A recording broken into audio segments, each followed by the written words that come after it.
رمضان آتا ہے تو تراویح پہ مناظرے شروع ہو جاتے ہیں۔ میں ایسے ہی یوٹیوب دیکھ رہا تھا تو وہ ایک سامنے آیا 20 تراویح پڑھنے والوں کو چیلنج۔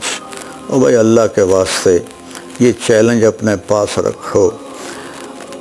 حضرت عمر رضی اللہ تعالیٰ عنہ نے 8 تراویح کا بھی حکم دیا ہے، صحیح حدیث ہے، اور آپ نے 20 تراویح کا 3 وتر کے ساتھ حکم دیا ہے، صحیح حدیث ہے۔ کوئی اس پہ عمل کر لیتا ہے، کوئی اس پہ عمل کر لیتا ہے، دونوں ٹھیک ہیں۔ باقی یہ نوافل ہیں، کوئی 20 پڑھو 40 پڑھو، اہل مدینہ 40 پڑھتے تھے۔ یہ تراویح کا لفظ کہاں سے آیا کہ اہل مکہ 4 رکعت پڑھتے تھے پھر ایک طواف کرتے تھے۔ ترویحہ کہتے ہیں تھوڑی دیر کے آرام کو، پھر 4 رکعت پڑھ کے اور ایک طواف کرتے تھے، تو اس طرح ان کو تھوڑا آرام بھی ہو جاتا تھا، پھر آگے شروع ہو جاتے تھے۔ مدینے والوں کو پتہ چلا کہ مکے والے تو ہر 4 تراویح کے بعد طواف کرتے ہیں، تو ہم کیا کریں؟ انہوں نے 40 رکعت پڑھنی شروع کر دی۔ تو اس پہ لوگوں کو تشویش میں نہ ڈالیں۔ جو 20 پڑھ رہا ہے وہ بھی ٹھیک کر رہا ہے، جو 8 پڑھ رہا ہے وہ بھی ٹھیک کر رہا ہے، جو 40 پڑھ رہا ہے وہ بھی ٹھیک کر رہا ہے۔ یہ قیام اللیل ہے، اللہ تعالیٰ کے نبی نے 3 دن صرف کیا، اس کے بعد نہیں کیا، اور ہم تو سب پورا مہینہ کرتے ہیں۔ اس کو حضرت عمر رضی اللہ تعالیٰ عنہ نے جاری فرمایا، اور دونوں صحیح روایات ہیں، 8 کی بھی 3 رکعت 11، اور 20 کی بھی اور 3 رکعت وتر۔ تو بھائیو، اکثر میں تو سنتا ہی نہیں ہوں، میرے سر میں درد رہتا ہے، لیکن کبھی کبھار کان میں پڑ جاتی ہے بات، تو اتنا شدید لہجہ ہوتا ہے اور اتنا حقارت آمیز لہجہ ہوتا ہے اور اتنا نفرت سے بھرا ہوا ہوتا ہے، خاص طور پر مذہبی معاملات میں اور اختلافی مسائل میں۔ اس قدر وہ آتش فشاں پہاڑ بن جاتے ہیں کہ ان کے منہ سے آگ نکلتی ہے۔ قرآن ماشاءاللہ پوری امت سنتی ہے، اور صدیوں سے امت جمع ہے 20 تراویح پر۔ حضرت عمر کے زمانے سے لے کر آج تک امت کا بہت بڑا طبقہ 20 تراویح پڑھ رہا ہے۔ جن دوستوں کو کوئی عذر نہ ہو اور کوئی تھکاوٹ بیماری نہ ہو تو وہ 20 پڑھیں۔ بہت سے لوگ 8 پڑھ کے باہر نکل جاتے ہیں تو وہ اپنا نقصان کرتے ہیں۔ میں یہ نہیں کہہ رہا کہ انہیں گناہ ہوگا، میں یہ کہہ رہا ہوں کہ انہیں نقصان بہت بڑا ہوگا کہ انہوں نے 24 سجدے انہوں نے ضائع کر دیے، جو بعد میں انہوں نے 12 رکعت میں پڑھنے تھے، اور وتر کے سجدے بھی باجماعت ضائع کر دیے۔ تو نوجوانوں سے، صحت مند لوگوں سے میری گزارش ہے کہ امت کا عمل 20 پہ رہا ہے، 20 پڑھنے کی ہمت فرمائیں۔ ہر سجدے پر ایک حدیث میں آتا ہے 1500 نیکی لکھی جاتی ہے، تو 20 کے 40 سجدے اور 15 چوکی 60,000 نیکیاں ہر بندہ گھر لے جا سکتا ہے۔ کسی کو عذر ہے، معذوری ہے، وہ 8 پڑھ لے 10 پڑھ لے تو وہ کوئی اس میں گناہ نہیں ہے۔ اللہ تعالیٰ لیکن جتنی مشقت اٹھائیں گے اتنا ہی اللہ ہم پہ راضی ہو۔ کثرت سے تلاوت کریں قرآن کی۔ بخاری شریف کی روایت ہے، کانا رسول اللہ صلی اللہ علیہ وسلم اجود الناس، اللہ کے نبی سب سے زیادہ سخی تھے۔ وَأَجْوَدُ مَا يَكُونُ فِي رَمَضَانَ حِينَ يَلْقَاهُ جِبْرِيلُ يَأْتِيهِ كُلَّ لَيْلَةٍ فَيُدَارِسُهُ الْقُرْآنَ، اور رمضان میں آپ بہت زیادہ سخی ہو جاتے تھے جب جبریل آتے تھے۔ روزانہ رات کو آپ جبریل کے ساتھ قرآن کا دور فرماتے تھے۔ تو یہ واحد نبی ہیں جن کے پاس اتنی کثرت سے جبریل تشریف لائے، ہر رات تشریف لاتے تھے۔ میرے نبی کو 9 رمضان ملے، تو ہر رات کو، اور آخری رمضان میں 2 دفعہ آتے تھے، 2 دفعہ قرآن کا دور ہوا آپ کا جبریل کے ساتھ، اور فرمایا ولا رسول اللہ صلی اللہ علیہ وسلم اجود بالخیر من رمضان من الریح المرسلہ کہ اللہ کے نبی رمضان میں جبریل کے ملنے پر تیز ہوا سے بھی زیادہ آپ کی سخاوت ہوتی تھی۔ تو میں مالداروں سے کہتا ہوں سخی بنیں، صرف زکوٰۃ دے کے مطمئن نہ ہوں، زکوٰۃ سے اوپر بھی خرچ کریں، اللہ آپ کا رزق بڑھائے گا۔ اللہ مجھے آپ کو توفیق نصیب فرمائے۔ السلام علیکم ورحمۃ اللہ وبرکاتہ۔ یعنی کیا کرنا ہے؟ تراویح کی نماز کیا کام کرنا ہے بھائی؟ اور تراویح 20 رکعتیں ہیں، 8 رکعتیں بولو۔ حضرت عمر سے 2 روایتیں، ایک 8 والی اور ایک 20 والی،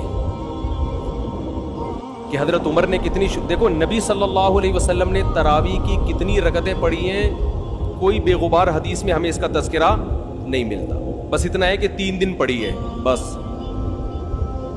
کتنی پڑھی ہے ہمیں نہیں پتا۔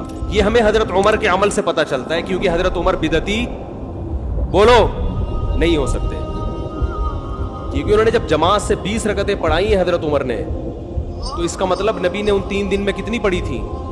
اور ایک ضعیف روایت میں اس کا تذکرہ بھی ہے کہ نبی نے 20 رکعتیں پڑھی ہیں۔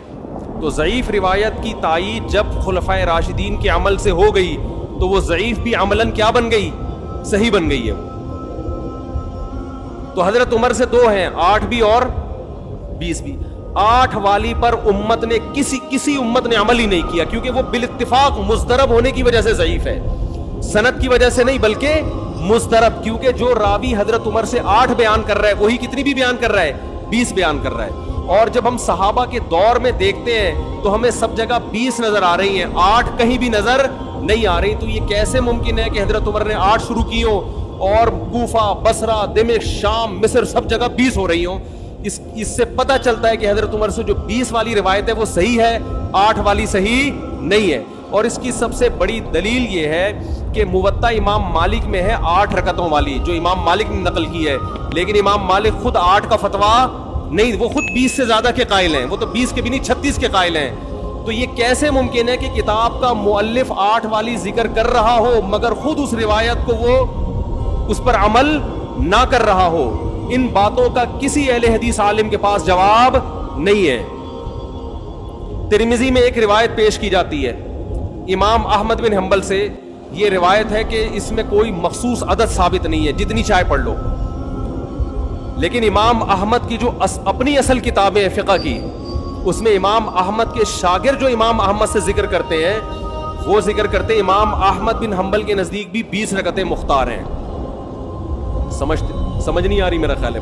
تبھی فقہ حنبلی میں تراویح کی رکعتیں کتنی ہیں؟ 20۔ اور امام ابو حنیفہ کے نزدیک بھی لوگ پتہ ہے مجھ سے کیا کہتے ہیں؟ لوگ جو ہے نا کہتے ہیں کہ یار آپ ان حدیثوں کا انکار کر رہے ہو جس میں 8 آتا ہے۔ 8 والی جو بخاری کی حدیث ہے نا اس کا تراویح سے کوئی تعلق نہیں ہے۔ بخاری میں آتا ہے نبی رمضان اور غیر رمضان میں 8 پڑھتے تھے، اس کا تراویح سے کوئی تعلق، وہ تو غیر رمضان میں بھی تھی۔ اتنی سینس نہیں ہے یار، آپ ہمیں قرآن و حدیث سکھا رہے ہو اور ہمیں اپنا مقلد بنا رہے ہو، اتنے بڑے بڑے مجتہدین کی تقلید چھوڑ کے۔ میں لوگوں سے ایک بات کہتا ہوں، ایک قرآن و حدیث وہ ہے جو ابو حنیفہ، شافعی، مالک اور احمد بن حنبل نے سمجھا، اور ایک قرآن و حدیث وہ ہے جو 15ویں صدی کے مولوی سمجھ رہے ہیں۔ کس کی فہم زیادہ صحیح ہوگی؟ بولو بھائی۔ ایک قرآن وہ ہے جو انجینئر بیان کر رہا ہے حدیث، ایک حدیث کی تفصیل وہ ہے جو امام مالک بیان کر رہے ہیں، ابو حنیفہ بیان کر رہے ہیں، جن کی 80 ہجری میں پیدائش ہوئی ہے، تابعین میں سے ہیں، جو امام شافعی بیان کر رہے ہیں۔ تم امام شافعی کو چھوڑ رہے ہو، تم امام ابو حنیفہ کو چھوڑ رہے ہو، تم امام مالک کو چھوڑ رہے ہو، تم احمد بن حنبل جیسے محدث اور فقیہ جو امام بخاری کے استاذوں میں ہیں ان کو چھوڑ کر فالو کس کو کر رہے ہو؟ انجینئر کو۔ اور تم کہہ رہے ہو ہم صرف قرآن و حدیث کو مانتے ہیں، ہم کسی اور چیز کو نہیں مانتے۔ تم قرآن و حدیث کو نہیں مانتے میرے بھائی، تم مقلد ہو، اندھے مقلد ہو۔ تم قرآن و حدیث کی اس تشریح کو مانتے ہو جو انجینئر کر رہا ہے، اس تشریح کو نہیں مانتے جو احمد بن حنبل کر رہے ہیں، جو ابو حنیفہ کر رہے ہیں، جو امام مالک کر رہے ہیں، جو امام شافعی کر رہے ہیں۔ یہ بڑے بڑے تابعین، تبع تابعین، مجتہدین جن کو پوری امت نے فالو کیا ہے۔ تو 8 رکعت کی جو موطا امام مالک کی حدیث ہے، اس 8 رکعت پہ امام مالک نے فتویٰ نہیں دیا۔ کیوں؟ اس لیے کہ وہ حدیث مضطرب ہے، اس میں راوی ایک بیان پہ ٹکتا نہیں ہے، کہیں 20 بیان کرتا ہے، کہیں 8۔ جب راوی کے بیان میں تضاد ہو تو حدیث مسترب ہونے کی وجہ سے رد ہو جاتی ہے. اور میں آخری بات کر کے بیان کو ختم کرتا ہوں. یہ جو تراویح کا لفظ ہے یہ 8 رکعتوں پہ فٹ ہی نہیں بیٹھتا ہے. اس کا بھی میں جواب سوال کر رہا ہوں لیکن کوئی جواب نہیں دے رہا. دیکھو اپنی مرضی کے سوال بنا کے جواب دے دیا کرو تو لوگ واہ واہ کریں گے. آپ میرے ساتھ یہ ہو رہا ہے, میں جو بیانات میں اعتراض کرتا ہوں نا اس کا جواب نہیں مجھے ملتا, خود سے اعتراض بنا کے کیا کر دیا جاتا ہے جواب. جیسے میں نے بتایا تھا کہ حرم میں 4 مصلے تھے, حنفی, مالکی, شافعی, حنبلی, 4 مصلے تھے نا کئی سو سال تک, جو کہ نہیں ہونے چاہیے, ایک ہی ہونا چاہیے تھا مصلی. تو لوگوں نے اعتراض کیا 4 مصلے تھے حرم میں, یہ دیکھو کتنا غلط, یہ حنفی مالکی ایسے ہوتے ہیں. تو میرا سوال یہ تھا کہ 5واں کیوں نہیں تھا اس وقت؟ اس کا مطلب 5واں فرقہ وجود میں آیا ہی نہیں تھا, وہ اب پیدا ہوا ہے. وہ ٹھیک ہے 4 غلط تھے لیکن اس غلط کو بھی صحیح ان 4 میں سے ایک نہیں کیا ہے. سمجھ رہے ہیں کہ نہیں بھئی ایک امام ہونا چاہیے, 4 الگ الگ جماعتیں نہیں ہونی چاہیے. لیکن اس کا مطلب 700 سال تک امت یہ سمجھتی رہی کہ اہل سنت والجماعت کے 4 نمائندے ہیں, 4 مکتب فکر, 5واں کوئی تھا ہی نہیں, لہذا اس کا کوئی مصلی تھا ہی نہیں. تو سوال یہ تھا, لیکن جب سوال یہ پوچھا جائے تو ایسے جواب ملتا ہے کہ وہ سوال ہی پی جاتے ہیں. سوال یہ جواب یہ دیا کہ غلط ہو رہا تھا, یہ بدعت ہے, اور یہ بدعت ہے, یہ ناجائز ہے. تو ہم کب کہہ رہے ہیں کہ صحیح تھا بھائی وہ, لیکن یہ پوری دنیا میں نہیں ہو رہا تھا, یہ صرف حرم میں ہو رہا تھا. اور اس کو ختم بھی حنبلیوں نے کیا ہے کہ نہیں جی امام ایک ہونا چاہیے, سارے چاہے حنفی ہو شافعی ہو اس امام کے پیچھے نماز پڑھیں گے.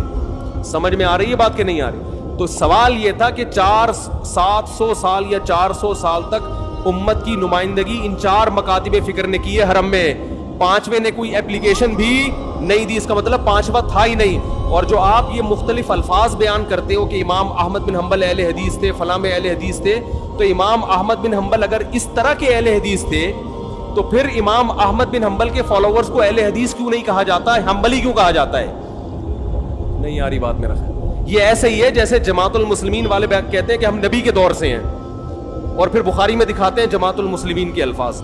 او بھائی یہ والی جماعت المسلمین نہیں تھی, یہ تو باقاعدہ آپ نے رجسٹر کروائی ہے 1975 میں. وہ جماعت المسلمین صحابہ کو جماعت المسلمین کہا گیا ہے. تو یہ جو اہل حدیث کا لفظ ہمیں پرانے وقتوں میں ملتا ہے یہ محدثین کے لیے ملتا ہے, یہ کسی مخصوص فرقے کے لیے نہیں ملتا. پھر بھی میں اہل حدیث کو اہل سنت میں داخل سمجھتا ہوں, میں پھر بھی ان کو نہیں کہتا کہ جہنم میں جائیں گے, لیکن میں کہتا ہوں کہ آپ کم از کم اس چند 100 سال پہلے آپ پیدا ہوئے ہیں, آپ کی جماعت وجود میں آئی, ہم پھر بھی آپ کو گلے لگانے کے لیے تیار ہیں, اور ہم صدیوں سے چلے آ رہے ہیں. آپ ہمیں کیا کر رہے ہو, آپ ہمیں گمراہ لوگوں میں داخل کر رہے ہو. تو اسلام بہت پہلے بر صغیر میں آیا ہے, جس شکل میں آیا ہے وہی شکل ٹھیک ہے, بات کی چیزوں پر اعتماد نہیں ہوتا ہمیں. تو میں ایک بات کر کے بیان کو ختم کرتا ہوں. یہ جو 8 کا لفظ ہے نا, تراویح کا لفظ ہے, یہ 8 رکعتوں پر صادق بولو نہیں آتا. بہقی کی حدیث ہے اور بھی روایتیں اس بارے میں کہ اسلاف جب تراویح کی نماز پڑھا کرتے تھے, اسلاف سے مراد صحابہ تابعین, تو 4 رکعتوں کے بعد آرام کیا کرتے تھے. تو اس لیے 4 رکعت کو ترویحہ کہا گیا. کیا کہا گیا؟ ترویحہ. روح سے نکلا ہے, روح. استراحت کا لفظ سنا ہے آپ لوگوں نے, آرام. استراحت کسے کہتے ہیں؟ آرام. ترویح آرام دینا. راحت, راحت کا لفظ تو اور آسان ہے نا. ارے راحت کا لفظ نہیں سنا, راحت کسے کہتے ہیں؟ آپ کہہ رہے ہیں وہ اسے کہتے ہیں ہمارے محلے میں رہتی ہے. راحت کہتے ہیں آرام, ریسٹ. استراحت, راحت. روح یروح ترویحا, باب تفعیل میں جب جاتا ہے آرام دینا. تو ترویحتن, کیونکہ 4 رکعتوں کے بعد آرام کرتے تھے تو ان 4 رکعتوں کو کیا کہا گیا؟ ایک ترویحہ, یعنی ریسٹ ہے اس کے بعد. اب ترویحہ کا جو لفظ ہے نا, 4 رکعتوں کے بعد کیا ہو رہا ہے؟ ریسٹ. اٹ از کالڈ ترویحہ. سب کو پتہ ہے 4 رکعتوں کو ترویحہ کہتے ہیں. 2 ترویحوں کو عربی میں کہیں گے ترویحتان. کیا کہیں گے؟ جیسے رجل کا معنی ایک آدمی, رجلان 2 آدمی. عربی میں 2 کے لیے الگ لفظ استعمال ہوتا ہے, 2 سے زیادہ کے لیے الگ. تو اگر یہ 8 رکعتیں ہوتی تو ان کو محدثین تراویح نہ کہتے بلکہ ترویحتان کہتے یا ترویحتین کہتے. کیا کہتے؟ 2 ترویحیں, اور ان کے بیچ میں ویسے بھی ریسٹ کی ضرورت پڑتی نہیں. ٹھیک ہے, 4 رکعت کے بعد امام بیٹھتا, بولتے چل بھائی آگے جلدی کر, جانا بھی ہے گھر میں. تو ترویحتین کہتے, ان کو محدثین تراویح نہیں کہتے. اور تراویح کا لفظ ہے جمع. عربی میں جمع کم سے کم افراد کتنے ہوتے ہیں اس کے 3, تو کم سے کم 12 رکعتیں ہونی چاہیے. لیکن تراویح بھی جمع کثرت ہے, جمع قلت کثرت. جمع اقصا کہتے ہیں جو بہت زیادہ جمع ہو. تو پتہ ہے 4 رکعتیں کافی زیادہ ہیں تو ان کو تراویح کہا جائے گا. 4 رکعتیں تھوڑی سی بھی ہو تو ان کو تراویح. 4 رکعتیں اگر 3 دفعہ آئیں گی تو اس کو بھی علی وجہ الکمال ہم پورے طور پر تراویح کا لفظ اس پہ صادق نہیں آئے گا. بات آ رہی ہے سمجھ میں کہ نہیں آ رہی ہے؟ سمجھ میں سب آ رہی ہے, لیکن گھننے بن جاتے ہیں, گھماتے ہیں. اب دیکھیں نا یوٹیوب پہ اس کا جو بیان آئے گا نا اس میں گھمایا ہوا ہوگا, اس میں گھمایا. یہ اپنی طرف سے نکالا ہوا ہے, اپنی طرف سے نہیں بھائی, بہقی کی حدیث ہے, مصنف ابن ابی شیبہ کی روایتیں ہیں, آپ دیکھ لو. اس میں لوگ کہتے ہیں حوالہ کیوں نہیں دیا مفتی صاحب نے. آپ انکار کرو, میں حوالہ دوں گا انشاءاللہ. آپ انکار کرو کہ ایسا نہیں ہے, ہم ٹائم بچا رہے ہیں اپنا. وہ مجھے کہہ رہے تھے نا اس بحث میں کہ مفتی صاحب آپ دلیل دو, جو دعویٰ کرے دلیل اس کے ذمے ہے. میں نے کہا دلیل اس کے ذمے اس وقت ہے جب سامنے والے دعوے کا انکار کرے. میں نے ستار بھائی کو میں نے کہا کہ ستار بھائی تم نے 1 لاکھ روپے لیے ہیں. ستار بھائی کہہ رہے ہیں نہیں, ہاں لیے ہیں. تو مجھے کیا ضرورت ہے میں گواہ پیش کروں کہ دلیل دوں؟ وہ مان رہا ہے. تو یہ سب مانتے ہیں. تو بس علماء جس نے بھی حدیث کی کتابیں پڑھی ان کو پتہ ہے کہ ترویح کا لفظ اس لیے لکھا ہوا ہے اس میں. تو اسلاف سے مسجد نبوی میں, حرم میں ایک رمضان بھی ایسا نہیں گزرا جب سے حضرت عمر نے 20 رکعتیں شروع کرائی ہیں کہ 20 رکعت سے 1 رکعت بھی کم ہوئی. زیادہ تو ہوئی ہیں, کم بولو نہیں ہوئی ہیں. امت اتنی بڑی گمراہی پر 1400 سال سے جمع ہو گئی. تو میرے بھائی جو آپ سے قرآن و سنت کے نام پہ بات کرے نا, اسے بولے بھائی ٹھیک ہے میں قرآن و سنت ہی کو مانتا ہوں, مگر قرآن و سنت کی وہ تشریح جو ان مجتہدین نے کی ہے اس کو مانوں گا. جو 15ویں صدی کے مولوی کر رہے ہیں تشریح, میں اس کو بولو نہیں, چاہے وہ سعودی ہوں. لوگ کہتے ہیں سعودی عرب میں 8 رکعتیں ہر جگہ ہو رہی ہیں. سعودی عرب میں آج ہو رہی ہیں, 100 سال پہلے کے سعودی عرب میں 8 رکعتیں کہیں بھی نہیں ہوتی. تو یہ کوئی سعودیوں کا کلمہ تھوڑی ہم نے پڑھا ہے کہ جو سعودی عرب میں تو بہت سے لوگوں کی داڑیاں نہیں ہوتی. تو کیا مطلب داڑھی کا انکار کر دو گے آپ؟ تو ہم نے فالو کرنا ہے امام مالک کو, امام احمد بن حنبل کو, امام شافعی کو. یہ بڑے بڑے محدثین تھے, مجتہدین تھے. خلفائے راشدین کو, خلفائے راشدین کے دور میں کوئی ایک روایت دکھا دو 8 رکعتوں والی, کوئی ایک روایت. ہاں جو حضرت عمر سے موطا میں منقول ہے اس کا جواب میں نے دے دیا. اس کے علاوہ کہیں دکھا دو کہ بصرہ میں, کوفہ میں, دمشق میں, صحابہ تابعین کے دور میں رمضان میں 8 رکعتوں سے جماعت سے نماز کسی نے پڑھی ہو. تو نہیں ہے کچھ بھی اس میں. تو اس لیے جو طریقہ صدیوں سے تواتر کے ساتھ چلا آ رہا ہے وہ کتنی رکعتوں کا ہے؟ 20 رکعتوں کا. تو اسی کو فالو کرنا چاہیے. تو دوسرا کام آپ نے خاندانی کیا کرنا ہے؟ تراویح پابندی سے پڑھنا. سمجھ میں آ رہی ہے بات؟ تو یہ 2 کام فی الحال کریں, کچھ پیکج اگلے جمعے میں انشاءاللہ بیان کریں گے. تو اسی سے انشاءاللہ اللہ کی محبت کی چنگاری آپ کے دل میں پیدا ہوگی. اللہ ہمیں سمجھنے کی, عمل کی توفیق